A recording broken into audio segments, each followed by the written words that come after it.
ಮಂತ್ರಕ್ಕಿಂತ ಉಗುಳು ಜಾಸ್ತಿ ಅಂತ ಹೇಳಿ ಬ್ರಾಹ್ಮಣರಿಗೆ ಅರ್ಥ ಆಗುತ್ತೆ. ಮಂತ್ರ ಹೇಳ್ತೀವಲ್ಲ, ಆ ಮಂತ್ರಕ್ಕಿಂತ ಉಗುಳು ಜಾಸ್ತಿ. ಅದು ಕೆಲವರದ್ದು ಒರಿಜಿನಲ್ ಮಂತ್ರಕ್ಕೆ ಬರ್ತಾರೆ, ಜನ ಸಾಥ್ ಕೊಡ್ತಾರೆ. ಮುಂದೆ ಕಾತವಣೆ, ರೌಡಿಸಮ್ಮು, ದಬ್ಬಾಳಿಕೆ, ಹಣದ ಅಹಂಕಾರ, ಹಗರಣಗಳು ಎಲ್ಲ ಮಾಡಿ ಕೂಡ ನಾನು ಏನೂ ಮಾಡಿಲ್ಲ, ಏನೂ ಮಾಡಿ ಅಂತ ಸಾಧನೆ ಮಾಡ್ತಕ್ಕಂಥದ್ದು, ಇದೆಲ್ಲ ಕೂಡ ಮುಂದಿನ ದಿನಮಾನಗಳಲ್ಲಿ ಉತ್ತರ ಸಿಗ್ತದೆ. ಕಾದ್ ನೋಡಿ.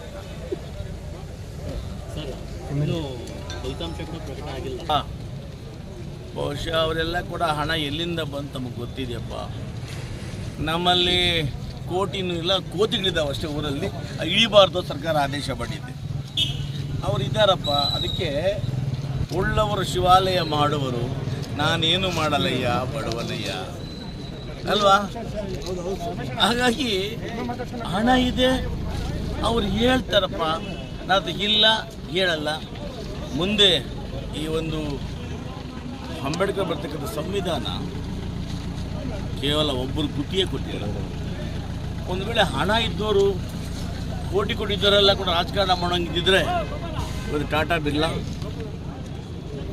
ನೀರು ಅಂಬಾನಿ ಇವರೆಲ್ಲ ಕೂಡ ಪ್ರಧಾನಮಂತ್ರಿಗಳಾಗ್ಬಿಡ್ತಾ ಇದ್ರು ಅಲ್ವಾ. ಸೊ ಅದಕ್ಕೆ ನಾವು ಹೇಳೋದು ಬೇಡ, ಹಣ ಇದೆ, ನಾನು ಅಧ್ಯಕ್ಷನಾಗ್ಬಿಡ್ತೀನಿ ಅಂತ ಅವರು ಅಂದ್ಕೊಂಡಿರ್ಬೋದು.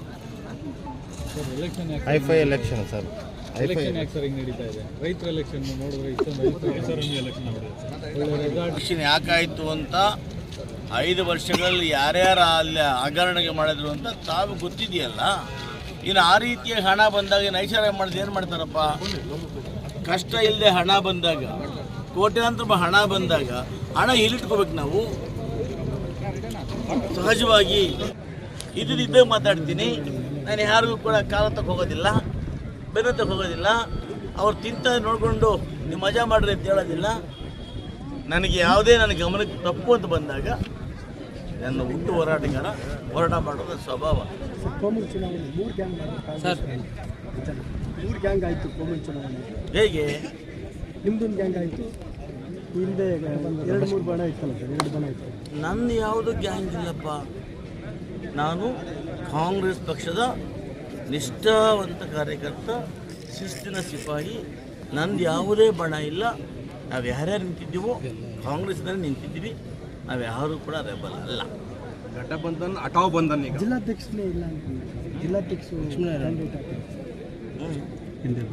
ತಪ್ಪೇನು ಹಾಕಾಗಬಾರ್ದು. ಒಬ್ಬ ಜಿಲ್ಲಾ ಅಧ್ಯಕ್ಷರನ್ನು ನೋಡಿ, ಪಕ್ಷ ತಾಯಿ ಇದ್ದಾಗೆ.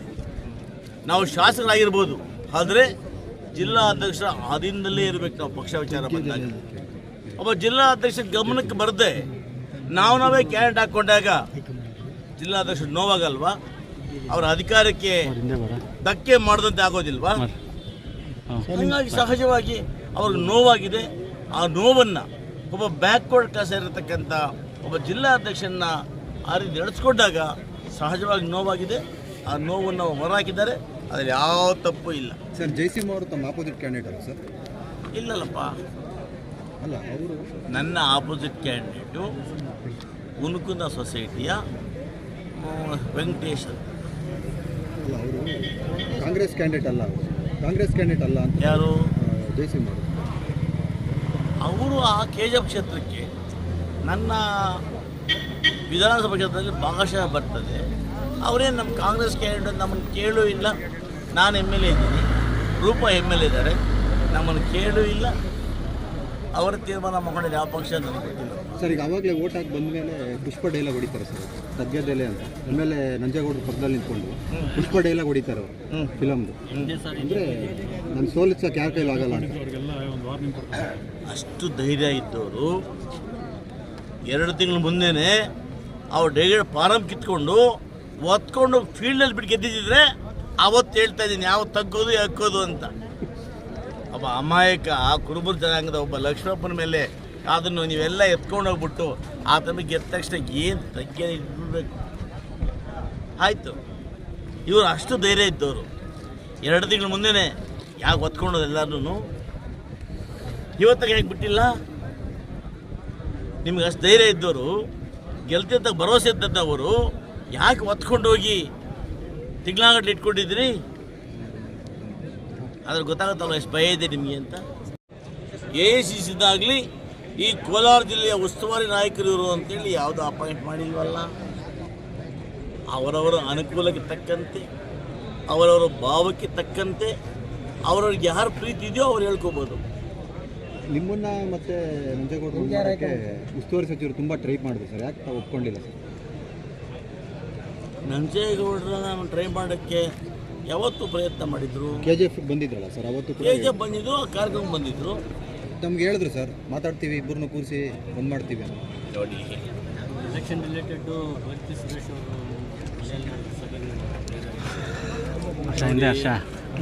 ಒಬ್ಬ ಜಿಲ್ಲಾ ಮಂತ್ರಿ ಆದವರು ಎಲ್ಲ ವಿಚಾರಗಳನ್ನು ಕೂಡ ಎಲ್ಲ ಶಾಸಕರನ್ನ ಸಮನ್ವಯ ತಗೊಂಡು ಹೋಗ್ಬೇಕು.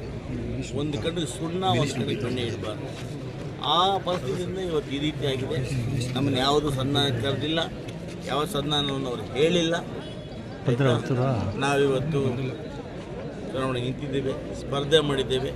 ನಮ್ಮ ಹೈಕಮಾಂಡ್ ಏನಿದೆ, KPCC ಅಧ್ಯಕ್ಷರಾಗಿರ್ತಕ್ಕಂಥ ಗೌರವಾಯುಧ DK ಶಿವಕುಮಾರ್ ಅವರು, ಮುಖ್ಯಮಂತ್ರಿ ಸಿದ್ದರಾಮಣ್ಣವರು, ಅವರು ಬಳಿದ ಮಹವಾಲ್ ಹೇಳ್ತೀವಿ. ಅವ್ರು ಏನು ತೀರ್ಮಾನ ಮಾಡ್ತಾರೆ, ಪಕ್ಷ ಏನು ತೀರ್ಮಾನ ಮಾಡುತ್ತೆ, ಅದಕ್ಕೆ ನಾವು ಬದಲಾಗಿದ್ದೀವಿ.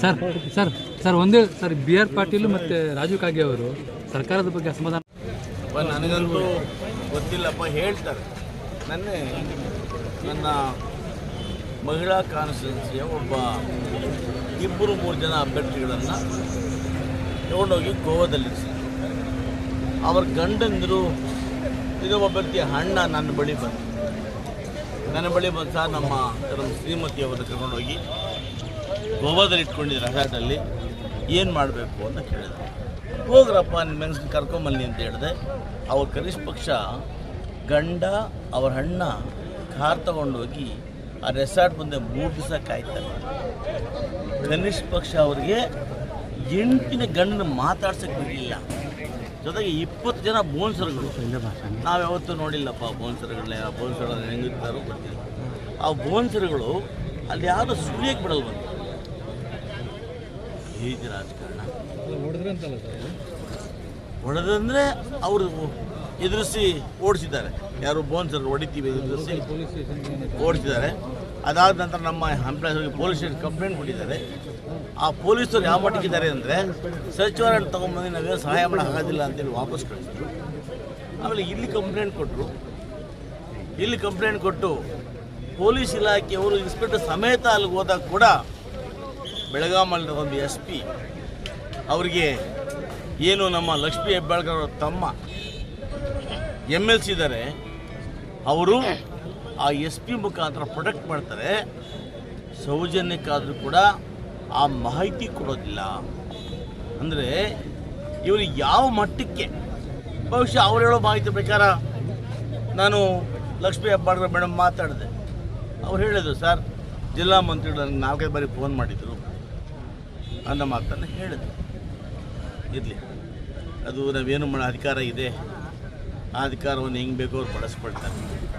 ಯಾಕಂದರೆ ಅದು ಮುಂದೆ ಹೇಳ್ತೀನಿ, ಈ ಅಧಿಕಾರ ಲಿಕ್ಕಿಗಳು ಹೇಗೆ ಎಲ್ಲೆಲ್ಲಿ ಎಷ್ಟೆಷ್ಟು ಕೋಟಿ ಯಾವ್ಯಾವ ಬಾಬತ್ತಲ್ಲಿ ಬಂತು ಅಂತೇಳಿ ಮುಂದೆ ಹೇಳ್ತೀನಿ. ಹೇಳಿ ಇಷ್ಟೆಲ್ಲ ಆದರೂ ಕೂಡ ಇವತ್ತು ಆ ಅಭ್ಯರ್ಥಿಯನ್ನು, ಆ ಹೆಣ್ಣು ಮಕ್ಕಳನ್ನು ಬಲವಂತವಾಗಿ ಸ್ಟೇಟ್ಮೆಂಟ್ ಮಾಡಿಸಿ ರೆಕಾರ್ಡ್ ಮಾಡಿ ಕಳಿಸ್ಕೊಡ್ತಾರೆ. ನಾವು ಸ್ವಇಚ್ಛೆಯಿಂದ ಬಂದಿದ್ದೇವೆ. ಯಾವ ಮಟ್ಟಕ್ಕೆ ದಬ್ಬಾಳಿಕೆ ಅಂತ ತಾವು ಯೋಚನೆ ಮಾಡಬೇಕಾಗ್ತದೆ. ಇಷ್ಟೇ ಹೇಳ್ತೇನೆ, ಎಲ್ಲದಕ್ಕೂ ಒಂದು ಕಾಲ ಇದೆ. ಕೌರವ್ರಿಗೂ ಕಾಲ ಇದೆ, ಪಾಂಡವರಿಗೂ ಕಾಲ ಇದೆ. ಕಾಲ ಬರ್ತದೆ, ಚಕ್ರ ಇದು. ಈ ಚಕ್ರವನ್ನು ನಾವೆಲ್ಲ ಕೂಡ ಭಾಳ ವರ್ಷದ ನೋಡಿದ್ದೇವೆ. ನಾನು ಒಂದವರು ಯಾರೂ ಕೂಡ ಬಹುಶಃ ರಾಜಕೀಯವಾಗಲಿ ಹಣದಾಗಲಿ ಉಳಿದಿಲ್ಲ. ಯಾರು ನಾವು ಅಂತಾರೆ ಅವರು ಆರೋಪ ಮಾಡೋಕ್ಕೆ ಹೋಗೋದಿಲ್ಲ. ಕಾಲ ನಿರ್ಣಯಿಸ್ತದೆ. ನನಗೆ ನಾನು ಚುನಾವಣೆಗೆ ನಿಲ್ಲಲೇಬಾರ್ದು ಅಂತೇಳಿ ಕಳೆದ 4 ತಿಂಗಳಿಂದ ಭಾಳಷ್ಟು ತೊಂದರೆಗಳನ್ನು ಕೊಟ್ಟರು. ಸ್ವತಃ ಅವರೇ ಖುದ್ದು ಕೋಚಬಲ್ ಅಧಿಕಾರಿಗಳು ಯಾವ ಮಟ್ಟಕ್ಕಾದರು ಅಂದರೆ, ಕೋಚಬಲ್ ಅಧಿಕಾರಿಗಳು ಹೋಗಿ ಕೋರ್ಟಲ್ಲಿ ಕಾಯೋ ಮಟ್ಟಕ್ಕಾದರು. ಕೋಚಬಲ್ ಅಧಿಕಾರಿಗಳು ನನಗೆ ಕೇಸಿದೆ ಅಂದರೆ ಅಧಿಕಾರಿಗಳಿಗೆ ಹೋಗಿ ಅಲ್ಲಿ ಕಾಯೋ ಮಟ್ಟಕ್ಕಾದರೂ ಲಕ್ಷಾಂತರ ಭವನ ರಾಯರಿಗೆ ಕೊಟ್ಟು ಅಲ್ಲಿ ಆರ್ಗ್ಯುಮೆಂಟ್ ಮಾಡಲಿಕ್ಕೆ ಪ್ರೋತ್ಸಾಹವನ್ನು ಕೊಟ್ಟು ಒಬ್ಬ ನಮ್ಮ ಐವತ್ತು ನಮ್ಮ ಮೇಲೆ ಸ್ಪರ್ಧೆ ಮಾಡಿದ್ರು ಅವ್ರ ಮುಖಾಂತರ ಕೇಸ್ ಹಾಕಿಸಿ 3 ತಿಂಗಳ ಕಾಲ ನಮಗೆ ಭಾಳ ಕಷ್ಟ ಆಯಿತು. ಅವ್ರ ಉದ್ದೇಶ ಇತ್ತು ಯಾವುದೇ ಕಾರಣಕ್ಕೂ ಕೂಡ ಎನ್ ನಾರಾಯಣ ಸ್ವಾಮಿಯನ್ನು ಕೋವಿಲ ಕಡೆ ಬಿಡಬಾರ್ದು ಅಂತ ಇಟ್ಟು ಒಮ್ಮೆ ಅಲ್ಲಿ MD ಆಗಿರ್ತಕ್ಕಂಥ ಗೋಪಾಲ್ ಮೂರ್ತಿ ಅವರು ನೇರವಾಗಿ ಹೇಳಿದ್ದಾರೆ. ಮೊದಲು ಮಾತಾಡಬೇಕಾದಾಗ ಯಾರಿಗೂ ಗೊತ್ತಿಲ್ಲ ಎನ್ ನಾವು ಕಾರ್ಯಕ್ಕೆ ಬಿಡೋದಿಲ್ಲ ನಾನು ಅಂತ ಹೇಳಿದ್ದಾರೆ. ಆ ನಿಟ್ಟಿನಲ್ಲಿ ಪಾಪ ಅವರು ಪತ್ರ ಬರೆದು ಅವರು ಪತ್ರ ಬರೀಲಿಕ್ಕೆ ಸಂವಿಧಾನಾತ್ಮಕವಾಗಿ ನಮ್ಮ ಕೋಆಪರೇಟಿವ್ ಆ್ಯಕ್ಟಲ್ಲಿ MD ಅವರಿಗೆ ಪತ್ರ ಬರೀಲಿಕ್ಕೆ ಯಾವ ಅಧಿಕಾರ ಕೂಡ ಇಲ್ಲ. ಆ ಡೆಲಿಗೇಟ್ ಪವರನ್ನು ಕೊಡ್ತಕ್ಕಂಥದ್ದು ಆ ಸೊಸೈಟಿಯಿಂದ ಹಕ್ಕನ್ನು ಕಸಿಯುವಂಥ ಅಧಿಕಾರ ಯಾವ ಕೊಚ್ಚು ಮುಳುಗೂ ಇಲ್ಲ. ಯಾಕಿಲ್ಲ ಅಂದರೆ we are the milk producer. ನಾನು ನಿಮಗೆ ಸೇಲ್ ಮಾಡ್ತೀನಿ, ನನ್ನ ಹಕ್ಕನ್ನು ನೀವು ಅಂಗೀಕರಿಸ್ಕೊಳ್ತೀರಿ. ಅದು ನ್ಯಾಯಾಲಯದಲ್ಲಿ ಇವತ್ತು ಎತ್ತಿಡಿತ್ತು. ಇವತ್ತು ನನಗೆ ನನ್ನ ಭಾಗದ 54 ಜನ ಮತದಾರಿದ್ದಾರೆ. ಬಹುಶಃ ನನಗೆ ವಿಶ್ವಾಸ ಇದೆ 48ರಿಂದ 50 ಮತಗಳನ್ನು ನಾನು ತಗೊಳ್ತೀನಿ.